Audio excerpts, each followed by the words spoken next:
Syederalun, Kepala Dinas Kebudayaan dan Pariwisata di Sebutpar Provinsi Aceh, Almuniza Kamal, membuka Festival Kuliner Aceh Timur, sekaligus meresmikan Museum Rumah Aceh yang dibangun di Sebutpar Aceh tahun 2021 di lapangan Kota Perla Aceh Timur pada Selasa 9 Agustus 2022.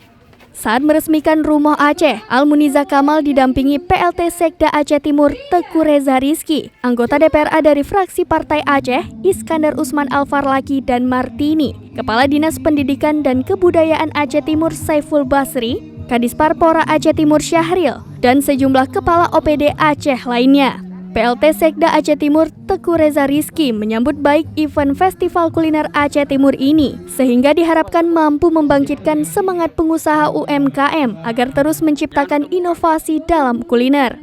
Sebelumnya, Iskandar Usman Alfarlaki mengatakan pemerintah bertanggung jawab menjaga produk khas Aceh Timur agar jangan sampai diklaim oleh daerah lain seperti pisang sale, bandeng presto, dan aneka kuliner warisan para indatu. Ini asli kuliner khas Aceh Timur ya? Kuliner khas Aceh Timur ya. Kebetulan memang daerah kami ini banyak tambak ikan, khususnya di daerah mana itu? daerah Madat. Madat ya? Kecamatan Madat ya. Selain itu, kepada Disbudpar Aceh agar memperhatikan sarana dan prasarana di makam Sultan Alaiddin Said Maulana Abdul Aziz Shah yang kondisinya sangat memprihatinkan. Kadisbudpar Aceh Almuniza Kamal merespon positif dan sepakat bahwa makam Sultan Alaiddin Said Maulana Abdul Aziz Shah sebagai ikon masuknya Islam pertama di Nusantara harus dilestarikan sebagai wisata sejarah. Untuk Rumah Aceh, ia berharap dapat dimanfaatkan sebagai sarana edukasi dan silaturahmi berbasis syariat Islam bagi pemuda-pemudi Aceh Timur.